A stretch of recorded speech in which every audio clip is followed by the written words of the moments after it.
Good morning and good afternoon, everyone. It's Tim and Julie Harris with the Harris Real Estate University.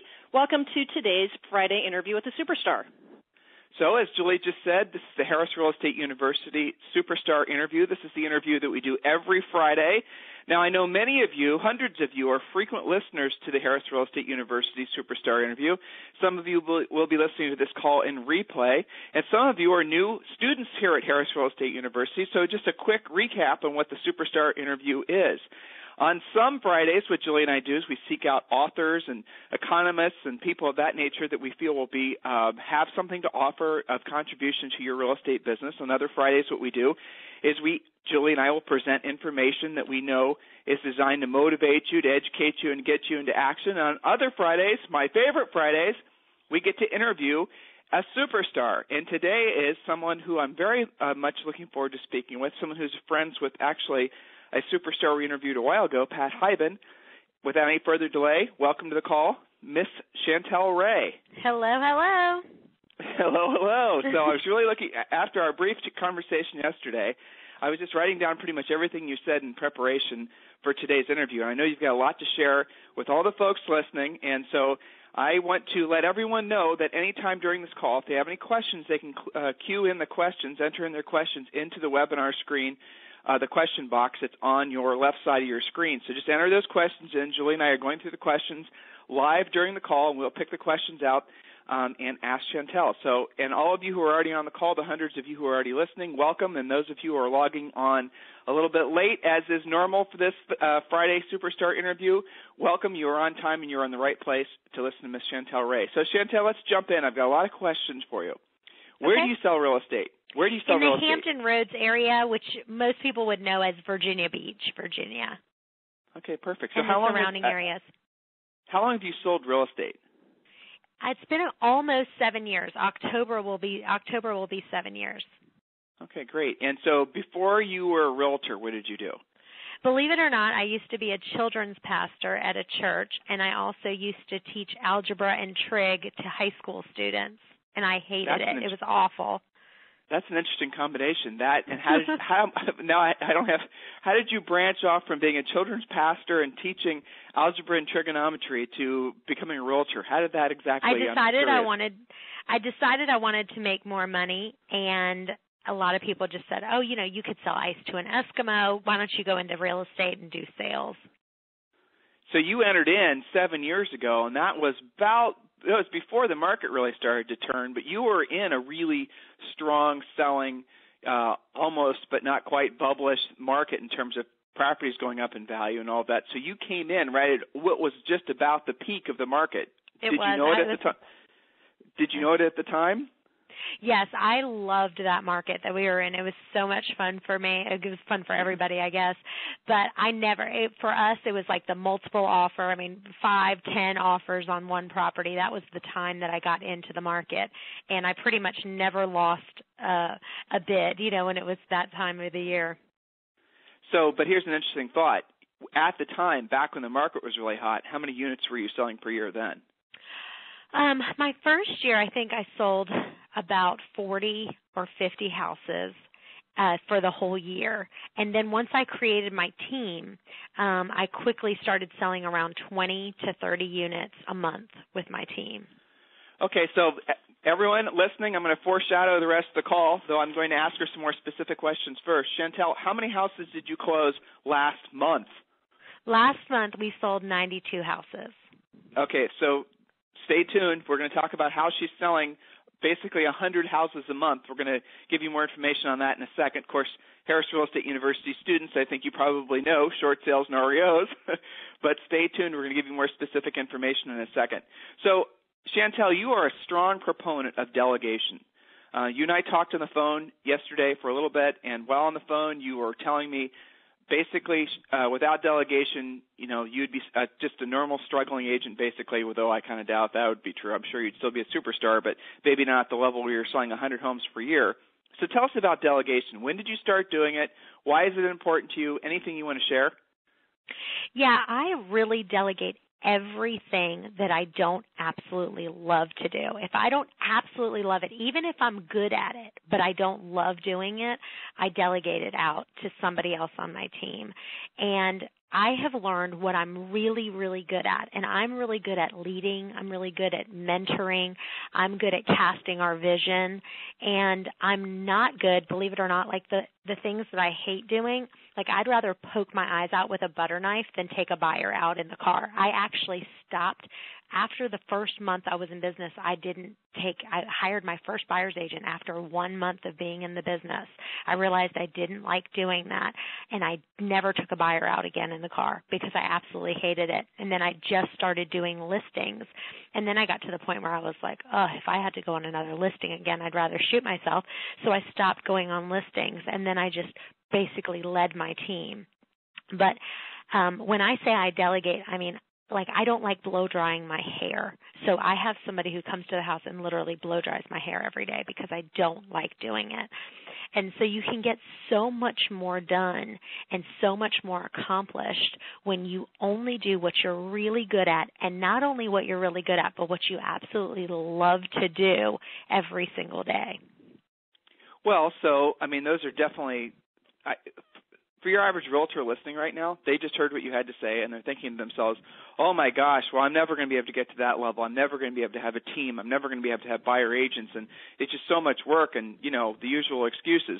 So, first of all, guys, understand you can be successful at your own level on your own based on your own definition. If you don't want to have a big staff, if you don't have a bunch of buyer agents, if you don't want to sell hundreds of houses per year, let alone per month, you don't have to.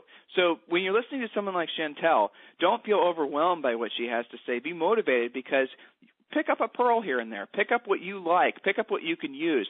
Now, I know for some of you are on the same level or on the same track to be on the same level in terms of homes sold as Chantel.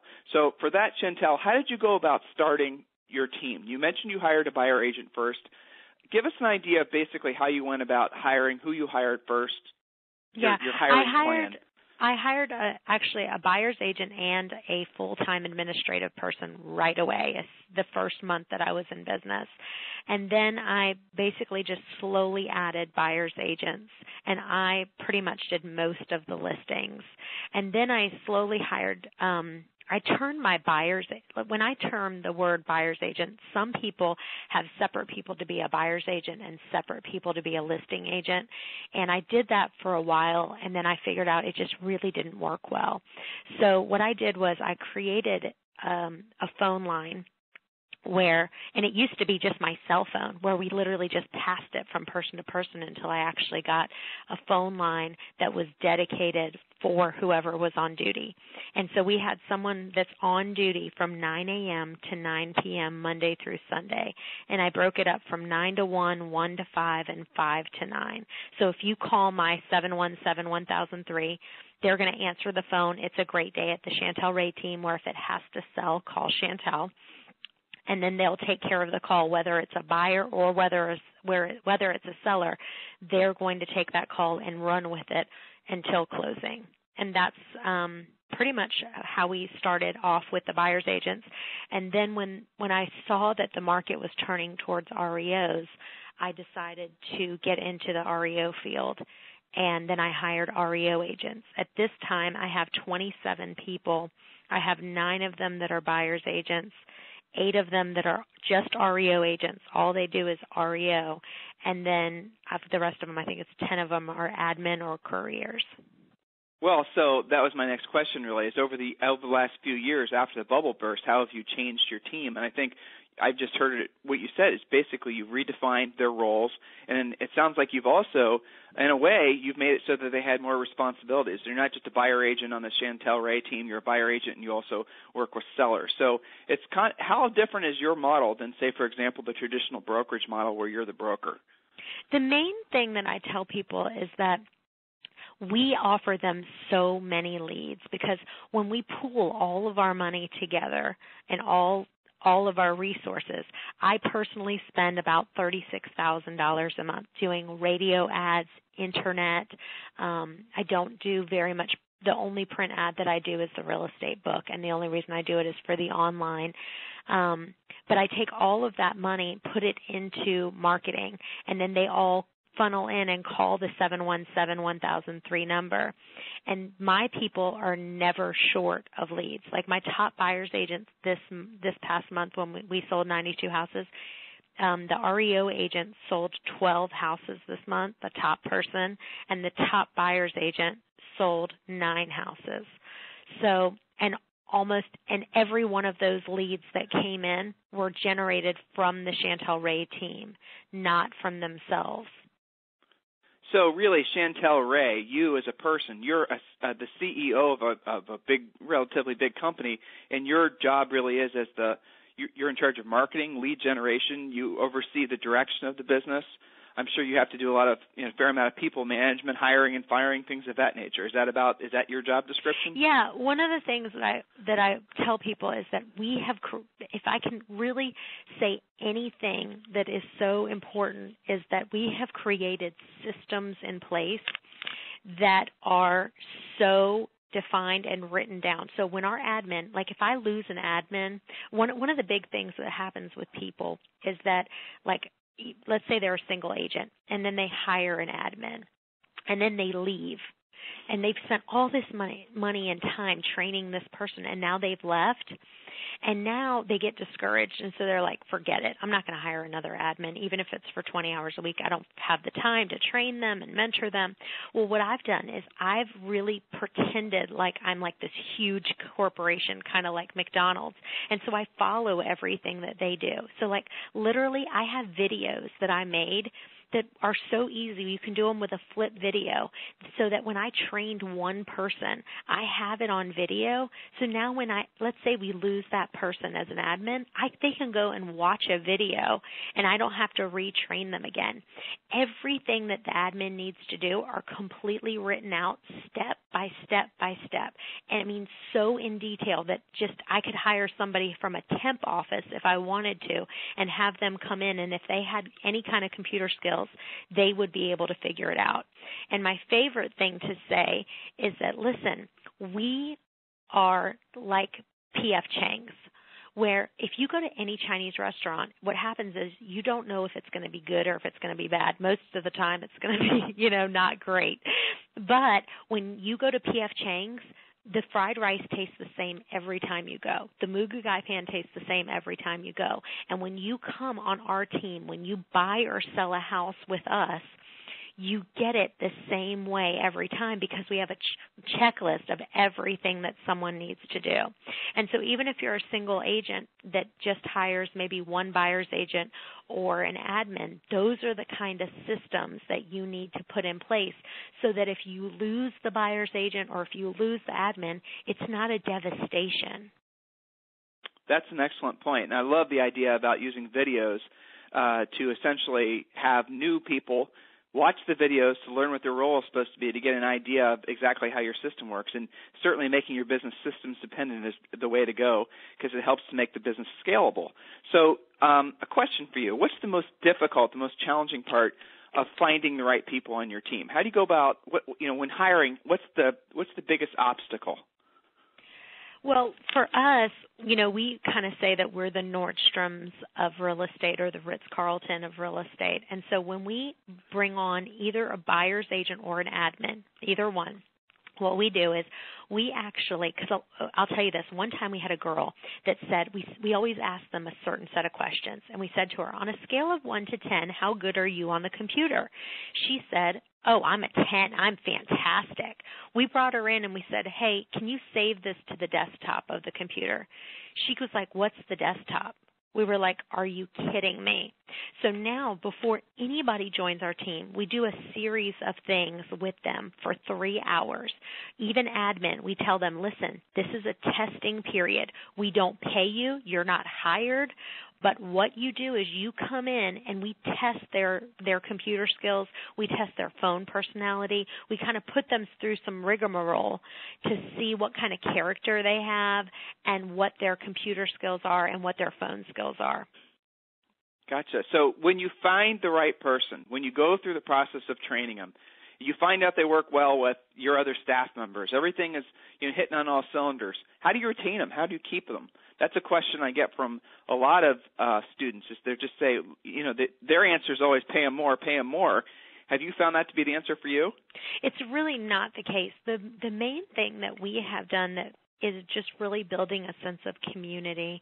Like, for example, we have a lot of us, like, work out together in the morning at, like, a certain gym. We do a lot of, like, team building and fun community activities. And we have a lot of contests that we do. Like, we have something called HREU bucks, where it's just cash that it's like fake money that we give them. And we do, like, silent auctions all the time where they can, like, take their money and, you know, bid on different prizes that we have. We have contests and competitions a lot.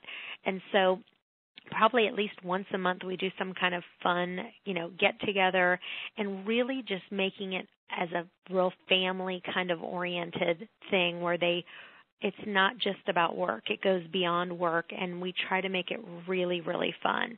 Like, we have this, like, even if someone has a bad attitude, it's the funniest thing. We have this fish that's like the size of, like, probably 3 feet tall. It's like a stuffed animal fish.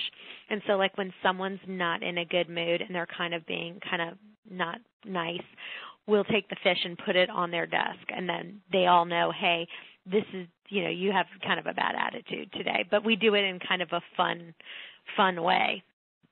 Just to keep everybody cohesive as a team. That's a great idea. Mm-hmm. And so, again, agents, no matter where you are in your spectrum of building your business, a lot of her ideas on how to keep the cohesive team feeling, they can be applied to your business. And maybe if you're a real estate broker, because I know we have a lot of real estate brokers that are listening to this call and listen every Friday, well, the same ideas apply to you as well.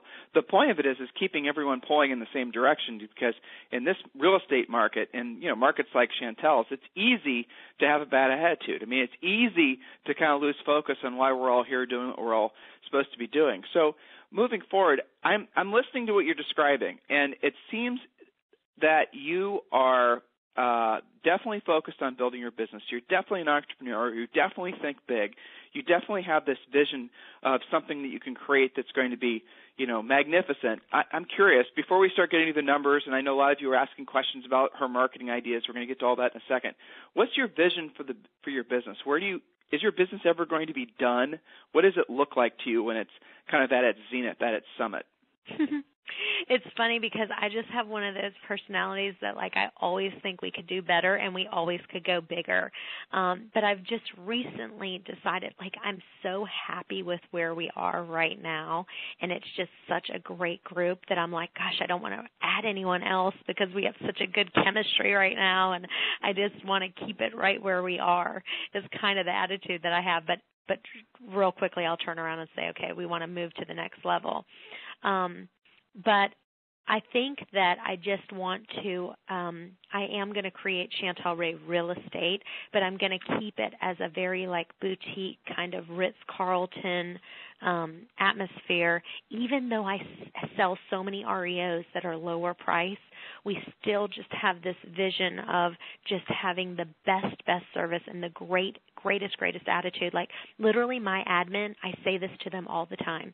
You may only give me 3 responses. Absolutely, I would love to, or it's my pleasure. Like, when you go to Chick-fil-A, you know how they're always like, oh, that would be my pleasure. It just makes everybody happier, and that's the kind of atmosphere that I want, and the Ritz-Carlton Nordstrom feel, no matter what price point we're selling. Yeah, that's an excellent idea. So in terms of time that you personally spend in your business, you were obviously back, 7 years ago, spending a lot of your time doing the realtor stuff, right? Working with buyers and sellers and processing transactions and writing your own ads and sort of doing a lot of the in your business type stuff and not a lot of on your business type stuff. So a lot of people think that when you move to the level where you're at, Chantel, that you all of a sudden don't have to work anymore. And I'm hearing you say that you do have to work in your business and on your business, but it's just a different kind of work. So even though you're not working with buyers and sellers as you did before, you're still working on your business, building your business. You're not just sitting out by your lake house and, drinking Mai Tais, I assume. No, you're exactly right. And I do. The difference is that I love everything that I'm doing, so it doesn't really seem like work. And everything that I don't love, I absolutely delegate. So I would say that I probably work around, 30 to 40 hours a week, but I I have a flexible schedule where I can come in. I just had a baby a few months ago, so I can, come in when I need to, and I can work from home when I need to.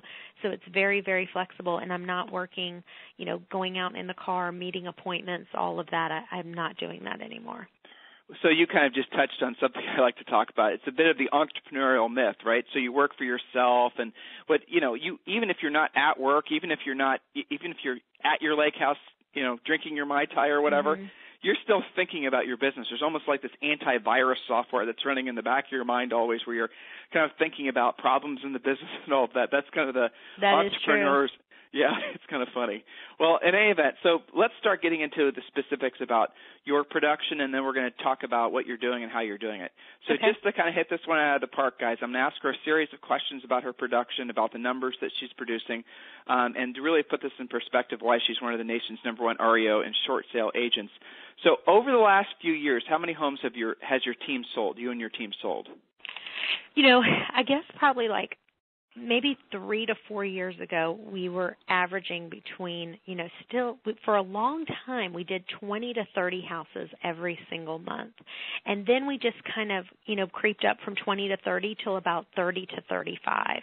Then it kind of creeped up from 35 to 40, and then we kind of creeped up from 40 to 45, but 40, we were at 40 for a really, really long time. And now the last few months, we've just really bumped it up, and we're now kind of averaging around, 85 to 95 homes. So we really kind of we just doubled. And really what it's from, I think, is just our REOs. We just kind of kept getting so many, and then they were really starting to reduce prices, and they were just flying off the, shelves. Well, hold on. Let me make sure that everyone's understanding. When she says, 85 to 90, that is per month. She's not talking about per year. She's talking about selling that many per month. So this year, you're tracking to sell in terms of volume. How much in real estate? Well, I'd say that, probably at the end of the year, we're probably going to be close to maybe $110 to $120 million worth of real estate. Yeah, there you go. So I don't know how many realtors are still doing that level. And again, I'm going to point this out because it's really worth mentioning. She has become this successful because of this market, because she's seizing the opportunities that this market has to present. Yes, Chantel Ray was very successful. Seems like she's always been successful ever since she started selling real estate. I'm sure she was a very successful teacher and a child's pastor as well. But this market, the short sales, the distress end of things, however you guys want to classify it, that's what's really caused her to go to the next level. And so when we say, this is about learning what this market has to offer, learning how to be of service to others, she is a perfect, prototypical top producer. And the cool thing about what you're doing, Chantel, and you and I talked about this yesterday, is this isn't just some little bubble that you're riding or, reverse bubble, however you want to think of it. You're going to be successful for a long time just based on the contacts and the relationships and the sales that you're creating now. This is just essentially going to keep you at the next level as long as you choose to. So that's certainly exciting. That you're focusing, you told me yesterday, on trying to go to the upper end home sales. That's something you really want to focus on because you see the opportunity and the distressed into things on the upper end. What have you started doing for that, to go after that market? Yeah, I just started making some luxury brochures that we're going to start farming to, homes that are in the $700,000 plus price point. We are creating a whole new website that is just for luxury homes. Like when you go on, click onto the website, it's going to just have, and it's not quite up yet. Probably the website's going to be Chantel Ray Real Estate instead of ChantelRay.com. We actually have ChantelRay.com, we have ChantelRayTeam.com, and now we're opening up ChantelRayRealestate.com. And ChantelRayRealestate.com is the one that's going to be just focused on luxury homes. So when you look at it, there will not be anything that's under, probably around $500,000 will be the lowest priced home that you'll see featured on that website. As soon as you open it up, it'll have, gorgeous, gorgeous homes. So that's the route we're going with that. How much has real estate depreciated in your market from, say, 2000 and pick a year, 7? I'd say probably around 15%, if I had 15, to guess. 1.5, not 5.0, correct? Yeah, 1.5. Yeah, Not too bad. It hasn't been too bad. Right. In some parts of the country, as I'm sure you know, it's essentially like 50, 60, 70. In some markets, in Vegas, for example, we've seen realtors that are selling homes that basically are 80% off of what they sold for in the peak, which is pretty amazing to think about. They're selling for like $60 and $75 a square foot now. So, no, we're not there. Yeah, thank God. So listings do you carry? How many listings do you currently have? We have about 300 listings. And a lot of people are asking questions about how you pay your staff, buyer agent splits, and things of that nature. And guys, okay. we're going to get to the questions. We're going to get to the questions in a second. Okay. So, how many pending escrows do you have? That are going to be for next month? Yes, ma'am.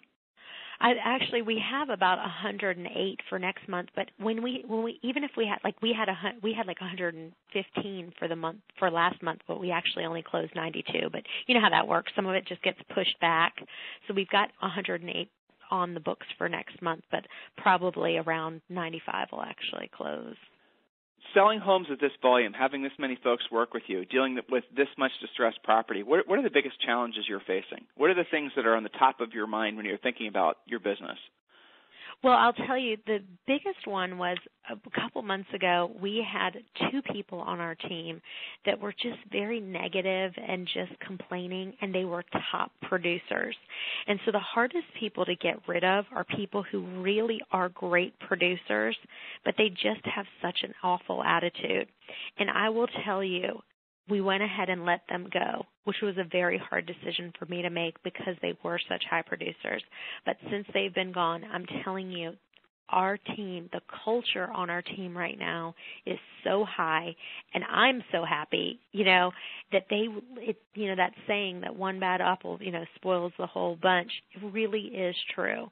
So I think if you have an admin or a buyer's agent that just has a bad attitude and they're great at what they do, either they've got to fix the attitude or they've got to go. Let's jump into some lead generation. Thank you for that. And we're going to talk about your REO and short sale business, and then we're going to go back and we're going to talk about some of the balance stuff. We're going to talk about goal setting and things like that because a lot of questions are coming in, and I want to make sure before I have a palace revolt that I get these questions answered. Sure. So with all the homes that you're selling, what percent are short sales versus REOs versus maybe non-distressed sales? Okay. I would say 60 to 65% of our business is REO sales. The rest of it is split half and half by buyers, and then the other half would be short sales. Okay. And so how many asset managers are you currently working with? I have 42 banks that I work with.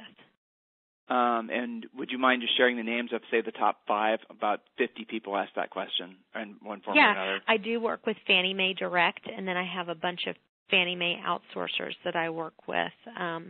Old Republic, Executive Asset Management. I do a lot with Freddie Mac. I do a lot with Bank of America Direct and a lot with Bank of America outsourcers. What was, when you were getting started, because obviously, a few years ago you didn't really have very many REO, if any, REO listings. How did you go about getting your first REO asset manager account? What I did was I had a friend of mine who did REOs, and I contacted him, and I said, listen, I need you to help me to get one or two. And he kind of gave me a bunch of, different websites for me to register. And I really just started cold calling and sending emails and sending emails, phone calls, and packages out. So I made myself a really nice REO packet. And even though I didn't have a ton of experience, I just really told them how much, regular experience that I had. And I literally just pounded the pavement until they gave it to me. Like I would call, I would email, I would send a package in the mail. And a lot of them was just through friends that I knew, kind of giving me a couple of, websites and giving me emails of different people that they worked with. And then I just pounded the pavement until I could get one.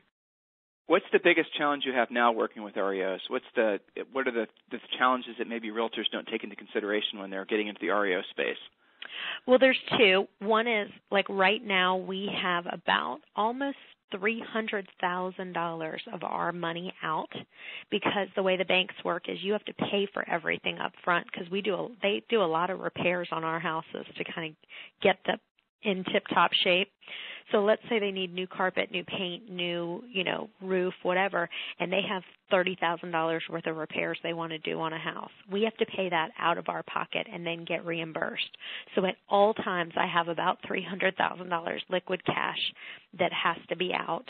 And the second thing would probably just be that each bank, because I have 42 different banks, they all have different systems in the way they want things done, and they all work out of different portals. So one does res.net, one does Equator, one has their own portal, one has expenses being, done one way, and they all have different rules and regulations that they want you to know, and keeping up with all of them and keeping all of them happy is my biggest struggle. So I'm going to maybe help you out here a little bit, Chantel, with regards to the reimbursements, because we're hearing this from all of our top students. I'm putting my coaching hat on for like 5 seconds, so forgive me.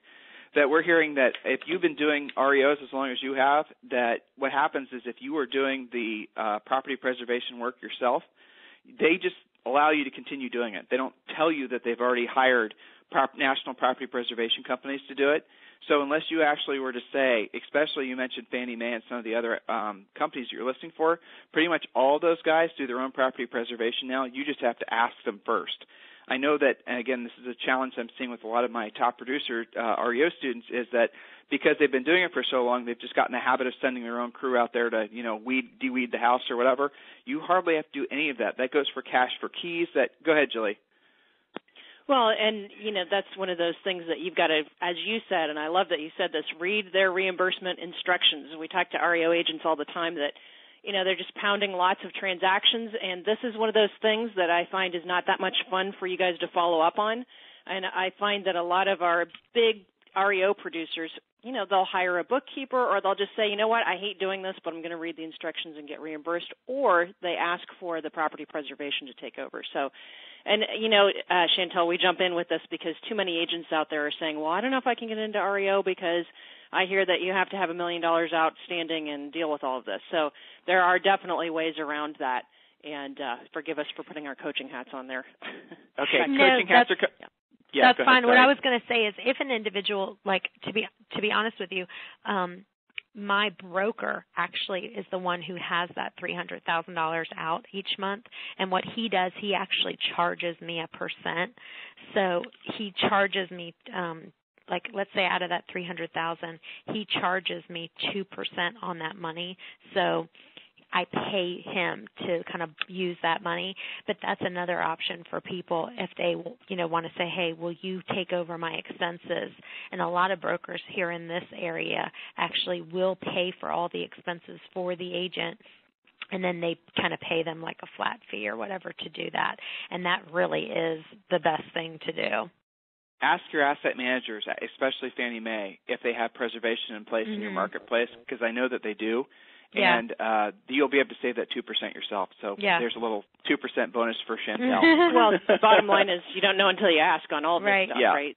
Yeah, and the weird thing is that they really aren't saying it. They aren't coming out and saying, well, guess what, you don't have to do the preservation work anymore. It's kind of weird the way they're handling it. I don't know, just a weird thing. So, again, to Julie's point and to Chantel's point, ask, read the instructions, and be professional. All right, so I'm going to jump right back in with my questions. All right, so with, a lot of questions about pay scale. We're kind of jumping around a little bit, but I want to get these questions knocked out because I just glanced at the questions and a lot more people are asking about that. So Sylvia in Dayton, Ohio, since she was the last one to ask, how much do you pay your agents in commission when they start, or is there a scale they follow? Yes, my REO agents make 45% minus a $200 courier fee because they don't have to be the one. We actually do send a courier out to every single property once a week to check on it, to take pictures, to make sure that, the house is still standing and no one's stolen the air conditioning unit or the pipes under the house. And so they pay 45% minus a $200 courier fee. And then the buyer's agents start out at 50-50. And then if it's their own lead that they bring in, they get an additional 10%. So if they were on a 50-50 split, they would get 10% higher. They'd be at 60%. And my buyer's agents actually have the ability to go all the way up to 70%. But it takes a long time to get there, and it goes back down to 50% back in January. So they go in increments of 50, then to 55, then to 60, then to 65, then to 70, which is way too much. I pay way too much, but I will say that I've had people with me that, remember I told you I hired someone the first month that I was in real estate, and right. Stephen Wills, and he is still with me today. So another girl that's been with me since I've been in the business for 3 months, Anita Spangler. So, you know, I do try to pay the most that they possibly can get in this area that I can still do well for myself. And you retain them because it's a great deal. Not only are you getting a great commission split, but they get to work closely with a superstar like you, and they get leads, they get in a supportive environment, they have someone helping them close the transaction. So they have it made in the shade. They have it made in the shade. Chantel, wasn't it you that told me yesterday about the whole thing about being a real estate assistant? Was that you or somebody else? What about it? I had a top producer yesterday I was speaking with, and she told, I don't remember if it was she or he, I talked to 100 people a day, but in any event, they said that if they could be born again, they'd be born as a top producers, buyer agent, or listing specialist. That's funny. You know, versus being a team leader, because it's so, it's so much less stress and so much more potential in terms of net profit. So I thought that was kind of funny. Well, and the bottom line is that you have to figure, see, for me that wouldn't be the case, because I seriously would hate working with buyers or sellers anymore. But I really do love what I'm doing. So the key is you have to figure out who you are and what you love to do. And I tell people, write down a list of everything you love to do, and then write a list of everything you hate to do. And anything that's on that hate list, delegate it. That's a good point. So what happens if you end up writing that list and you don't have anything in the love list? You need to find a new career. There you go. All right. So let's talk about short sales. Now, short sales are obviously a big part of your business. You do a lot of short sales. Let's jump into that. Specifically, what are your best lead generation sources for short sales? Definitely the radio ads that I do. I think I've sent you a couple of radio spots that I've done that you're welcome to post for people to hear, but that is probably the number one thing that I did. I got a personality on the radio that everybody loves, so you need to find somebody in your market, a Jimmy Ray or, somebody that people can relate to. And they just ask me questions about short sales, and I've just people have known me to be the expert in that arena. So some of the questions that he might ask is, tell me, does a short sale completely destroy your credit? And then I'd answer the question. He'd say, tell me what your success rate is for short sales. Tell me why you can do a short sale better than, the average realtor. And one of the analogies that I always say that people really kind of hits home with them, I say, you wouldn't hire your pediatrician to do heart surgery. Why would you hire just an average realtor to do short sales? Last year, we did hundreds of short sales. We know what the banks need. We know what they want. We know what it takes to get it done. Don't hire just average Joe part-time realtor to do your short sale. It's way too complicated for that. And that analogy kind of really hit home, and I use it on almost all of my radio ads. So these are ads where you're being interviewed. So it's a question and answer format. That's what the ads are, or is this part of an AM like radio? No, it's actually on regular radio, on FM radio. It's a 60-second spot, and the guy says, "It's time again for the Chantal. It's time again for the Hampton Roads Real Estate Update with my good friend Chantal Ray. Chantal Ray, what do you have for us today? Or how's the market going today?" And then I'd give like a tidbit, and we kind of just have a real short conversation for about 60 seconds. And then he says, for more information, go to chantelray.com or call 717-1003. That's excellent because you roll into that commercial and people thinking that it's just basically part of the radio show or another radio show, and you're having you said personality. What she meant, guys, in case you didn't know, is she's having someone at that radio station that has a big fan base be the person that's interviewing her. That way, people naturally want to listen to whatever the interview is about. So that's a really, really crafty idea. Did you find another agent doing that, Chantel, or did you? No, actually, I'm the first one who did it in my market, and now we've got 2 others that are starting to do it. But it's okay. I always think that, when someone imitates you, that's the highest form of compliment. So when you're dealing with short sale sellers, tell us about your process. Typically, so most of your leads you're saying come from the radio ads. So the lead call comes in. Take me through the process of what happens after that. Well, we were charging before we had that whole thing going on with short sales where they said you couldn't charge anything. We were charging an upfront fee of $395. And the reason we were charging that is because we really wanted to make sure that the people who were in it kind of had some skin in the game, and they really were going to, continue on, get us all the paperwork that we needed and not just go, oh, screw it, this is too much work, I'm just going to go into foreclosure. But obviously now with the new rules, we don't charge that fee up front. But there's 2 things that I feel like made us successful with short sales. Number 1, we hired a guy that's a full-time negotiator that gets paid by transaction that he closes, and he literally works for us here in the office full time. He's an independent contractor, and all he does is call the banks on our behalf and literally pound the pavement until they say, yes, we're going to approve the short sale. And 2, we don't list someone's house until we give them a packet right up front that asks for everything that we need from them. Their W-2s, their tax records, their financial statements, their bank statements.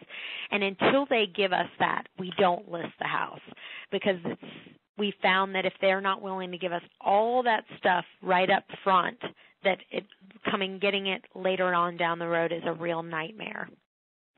So here's what I'm hearing again from you. It's the reason you're a natural entrepreneur, I believe, is that you have a system in place for your staff. You have a system in place for hiring and firing, for training, and you're also describing a very specific system you have in place for dealing with new clients, for dealing with buyers and sellers. And these are the rules. This is the process we follow. If you don't want to follow this process, that's fine. Best of luck to you next. That's kind of what I'm hearing. Yes, and honestly, there's some short sales we don't take. We're very particular on what we take so that our success rate is very, very high. And so we tell people that. We say, listen, we're interviewing you to see if we are going to take you because we don't take on every client. What is your short sale close rate? We're at about 90%. Good. And so when you don't have a short sale close, why doesn't it close? What happens? The main reason is because the BPO came in just way too high, and so a lot of times we'll be able to get the short sale approved, but let's say we get the short sale approved at $250,000. The people might have owed $270, say, who knows, and they approve it at $250, but honestly the house is only worth $220, and so we got the approved short sale, but we can't get anyone to buy it at $250. The highest we can get someone to buy it would be $200 or $220. And so then we just keep wasting time, and then it kind of goes in the toilet. So a lot of people are asking interesting questions about your market. So you're in a market that's primarily vacation properties or no? No, we have a huge military area here in Virginia Beach, Norfolk, and that's just a very big military area, bases everywhere. How does a short sale, when you're in the military, how different is it than a normal short sale if you're in the military and you're upside down in your house? Well, there is the HAP program, which I don't know if you're familiar with, but I can send the website for that, and that's specifically targeted for military people. And I'm telling you, those are like a dream come true. We have a couple of contacts at HAP that we're getting approval on HAP in like 2 to 3 weeks.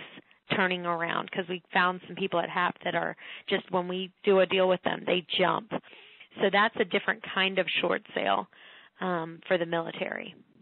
Right. So those of you who are doing and working in military areas, there is a specific process, and oftentimes you need to absolutely positively be explaining all the ramifications to somebody in the military about doing a short sale because, unfortunately, they will get in trouble, believe it or not, if their credit is hit, if something's happening in their personal lives, especially if they have any sort of security, what would it be? Security clearance. Thank you. Security clearance. Thank you. Yes. So those are all things that you need to be well informed of, and making sure you're giving good advice to your military potential upside down folks.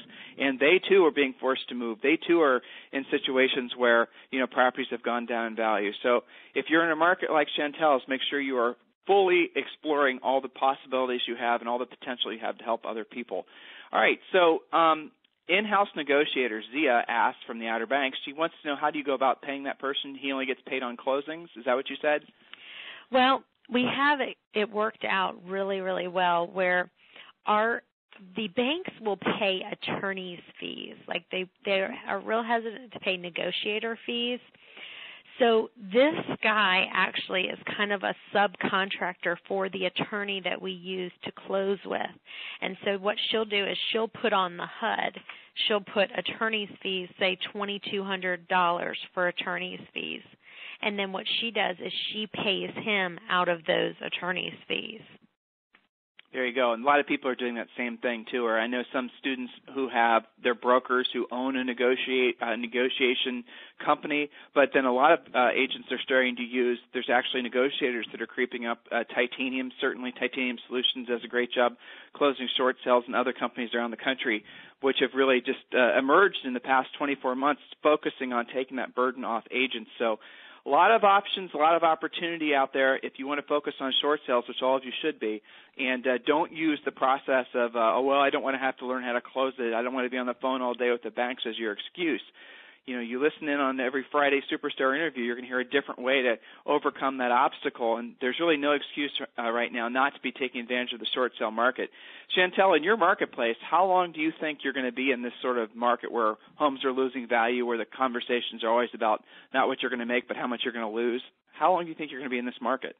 I think at least another 3 to 5 years as a minimum.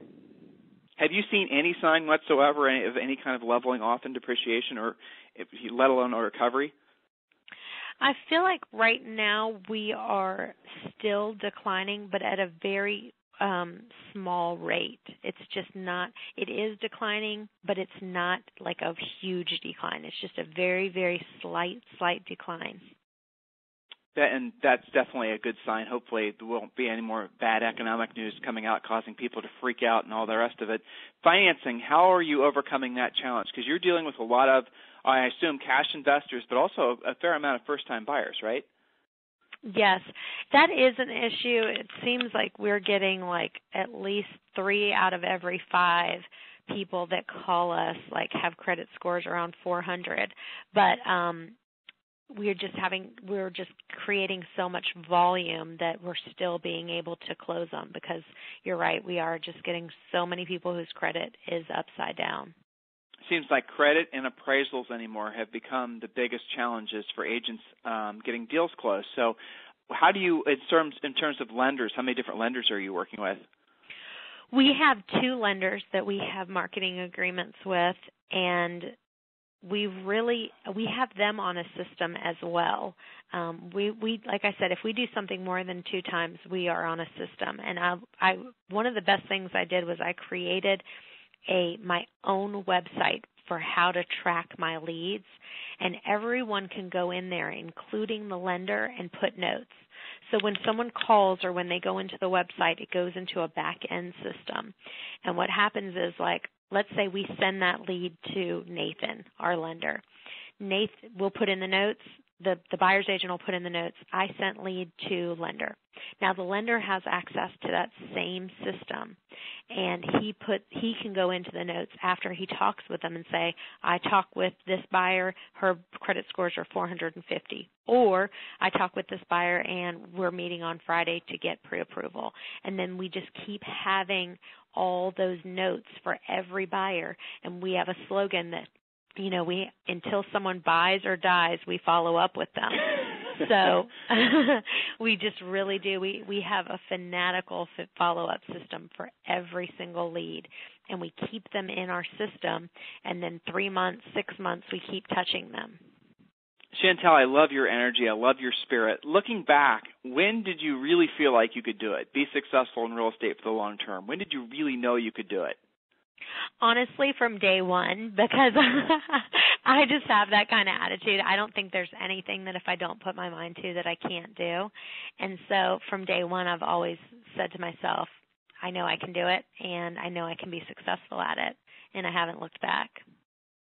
So do you ever doubt, did you ever have a moment, I think you just answered this, but did you ever feel like you wouldn't be successful, or was there ever a time when you questioned it, maybe when the real estate market crashed or when there was such a harsh correction? Was there ever a moment when you said, oh, my gosh, maybe teaching trig wasn't such a bad way to go after all? No, never. And it's funny because I don't even watch the news because it's just so negative that I literally do not watch the news, which a lot of people are like, gosh, Chantel, anything that's important I just get people to tell me about because the news is so depressing and the market, they're telling us how bad this is, and you just get down in the dumps listening to it. So I just don't listen to it. And we just really create a positive environment around us and constantly just kind of that you can do it kind of attitude, and it really makes a difference. Harris Real Estate University students, I believe you're hearing Chantel say a lot of the things that we're suggesting to you if you're having challenges with your mindset. She's talking about now having media-free mornings. That's what she just described. And even at her level, she's still keeping herself media-free. And Chantel, did you go cold turkey on media, or is that just something you've always had a light serving of? Yeah, really a light serving of. I'm not a big TV person. I've never have been. I just have way too much energy. I'm like a ball of energy, and I can't sit still long enough to do too much. How do you stay on track? Do you have a weekly minimum standards for yourself or for your staff? What's your accountability system, not just for your business, but for yourself? Really, it's through other people. So, I'll create a checklist for them. I meet with my agents on a weekly level, and so I'll say to them, okay, I meet with you at this time. I meet with this person at this time. And so they kind of hold me accountable. And what keeps me going every day is that I really understand I have 27 mouths to feed. And so their families are dependent on me getting up every day, being the rainmaker, and coming up with ideas every day to give them leads, because that's what I am. I'm the rainmaker. And if I don't get up to do my job every day and come up with something new and come up with something creative, then they're not going to be able to feed their families. So that's what kind of keeps me motivated. So a real deep down, honest-to-God sense of responsibility and doing the right thing for the people that have trusted you. That's what your primary driver is. Yeah, well, that definitely will keep you motivated. So when you don't feel like working, I'm sure there's the occasional time when you don't feel like working. How do you get yourself back in the saddle? How do you keep yourself motivated? It's funny because I actually have the opposite kind of thing. I love what I do, and I'm kind of obsessed with my computer and my BlackBerry, so I actually have to do the opposite. I have to create things in my life that stop me from working, because when I'm at home, I'm literally checking my email 24/7. When you send me an email, I'm pretty much Johnny on the spot, respond. And so I actually need the opposite. I kind of especially now, we joined a country club. I have to make myself not bring my laptop in, make myself not bring my computer, my phone, turn my phone off. My husband's turn the phone off, stop checking emails. So that's kind of where I need to improve. That's that antivirus software that's always running. You're right. That every entrepreneur always has in the back of their head. That's kind of a lot's been written about it, Chantel. You're describing it perfectly. That's the whole entrepreneurial myth. Even as you hire a team and a staff, and you build your business, you still are working on your business, and in your business, you're just doing different things. Exactly. And for you, you've defined it as the things you really have passion for and the things you really are good at doing. Obviously, you're good at doing what you do. So just all the agents out there listening, put this in perspective, what she's describing. You can definitely do the same thing that she's doing, and you can certainly get a lot of inspiration from her. So, here's a fun question. I always like to ask this on these interviews. How do you possibly manage your time? A successful real estate business, a real estate team, a growing family, and how do you still have a life? Yeah, the way that I feel like my time is most successful is that if I do the same thing every day and really make it a habit. I actually work out 6 days a week, and it's because I work out at the same time every day. And so every morning I get up at 7 o'clock and go to the gym. And so it's like even if I didn't do it, it's like I'd feel like I'm off. And so the rest of my day is kind of the same thing. Like I know I have meetings that I'm scheduled with the agents from, say, 10 to 12. I have this from, 12 to 1. And so I just create my schedule where every day, even though it's different things that I'm doing, I have created systems for my own time to say, okay, from this time to this time, you're going to do this. From this time to this time, you're going to do this. And that's all you're going to focus on. And that's the best use of my time that I possibly can do. So how do you keep it all in balance? Or Chantel, is balance really a myth? You hear people talking about that all the time. Oh, I'm out of balance. Is it a myth? Is that something you strive for? Or what's your opinion on that? No, I think you definitely can have balance. And I think that you need to have people that hold you accountable to have balance. So like my husband is really good for that, because what he'll say is, okay, it's, a certain time he'll say 7 o'clock, and he'll say, that's it, your phone has to be off. So he's creating my balance for me because he's not allowing me to work. Or if we're in the car together by ourselves, we're not allowed to answer the phone because we need to focus on each other while we're in the car. But we've created boundaries that we've set up. Or if we're at one of the kids' functions, we're not allowed to bring the phone, or we're not allowed to answer the phone. And so creating your own boundaries with you and your spouse or you and your family, it's funny because one of the girls told me her son, Philip, she was answering a call at the dinner table, and her son said to her, no Chantel Ray at dinner time. And so, that's what happens. You get held accountable because the people around you say, you've made this boundary, you've agreed to it, they've agreed to it, and each person has to hold everyone accountable for living it. So are you in balance? I feel like I am. I feel like if you asked me that, say, like 8 months ago, I would definitely say no. But in the last, 3 months, I feel like I really have made huge leaps and bounds in the balance area. Well, that's actually a really good point. So you're not always in balance. It depends on what area of your life you're focusing on. And if you're focusing on building your business and you're really putting a lot of energies in that particular area, then obviously some other things are going to suffer. And it sounds like your business is, you said it, you like the size of your business, you like the production you guys are doing, everyone gets along. And so there's a certain balance there. And so students, potential students, people listening in the future, hear what she's saying. Balance is something you strive for. It's not something you always experience, or you're not always accomplishing it. And at different times in your life, you're focusing on different functions. Julie she said, she's kind of summarizing what you're saying. It's about systems. You're real aggressive on lead follow-up. You're real aggressive on basically being consistent with lead generation and with, your schedule, your personal schedule, your business schedule. Those are all the types of things that every realtor at whatever level you want to produce at can apply to your business. These aren't some things that only a top producer, someone who's selling 100 homes a month like Chantel, can do. You can do it as well, even if you're only selling 3 to 5 homes per year, or per month rather. So, or even per year, I suppose. So, Chantel, what has surprised you the most that has happened so far since the real estate market's crashed? What's surprised you the most about this real estate bubble blowing up? For me right now, it's that, we're selling so many homes, but my biggest concern and surprise right now is that I'm not getting a lot of new inventory in. Last year, at the end of the year, I was averaging about 27 new REO properties a week. This week so far, I've gotten 2. I just got them actually this morning, and that's it. We haven't gotten any other new properties. And last week, I think we got 7, and the week before that, 3. So my concern is just the amount of new REOs that we're getting. And what everyone's telling me is that they're just backlogged, that they want to make sure all their I's are dotted and their T's are crossed, and they don't want to make a mistake on these foreclosures. And that's why I'm not getting a lot of new foreclosures coming in. Do you feel like they're going to just bomb you one day with a bunch of listings, or do what they've been doing since 2006, 2007, just trickling them out slowly? I think they're going to continue to trickle them out slowly. Yeah, that's definitely what we're seeing across the country too. So, Chantel, I really appreciate your time today. I've got one question. I like to ask this occasionally. Why you? Why are you so successful? What is it special about Chantel Ray? So many other realtors are struggling right now. You're having your best time of your career. It sounds like your life ever. Why you? Why are you so special? Well, I will tell you this also. I am planning on doing the reverse tithe where I give 90% of my income away and I only live on 10%. Right now I'm at 29% of giving my money away and living on the rest of it. And by the time I'm age 54, I have it mapped out that I'm going to only live on 10% of my income and give 90% away. And so I definitely think that's a huge reason.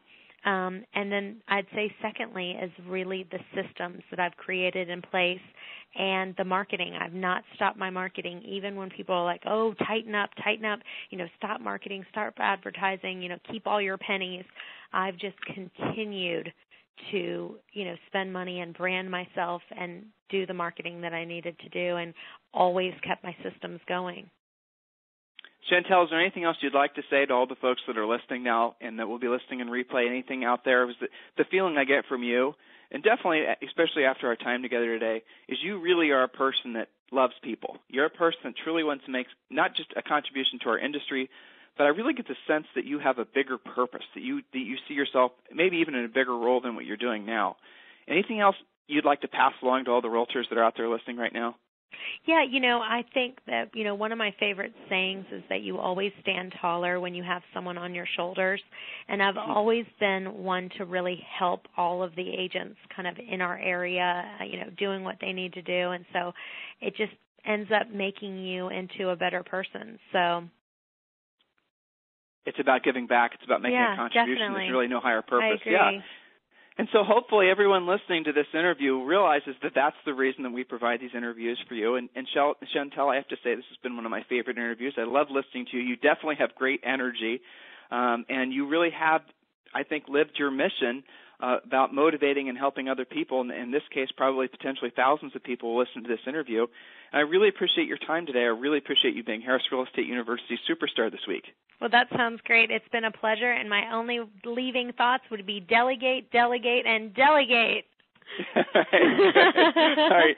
So, Chantel, if they want to send you any referrals, if they want to send you any business, how do they get hold of you? Yeah, just go to chantelray.com or call us at 757-717-1003.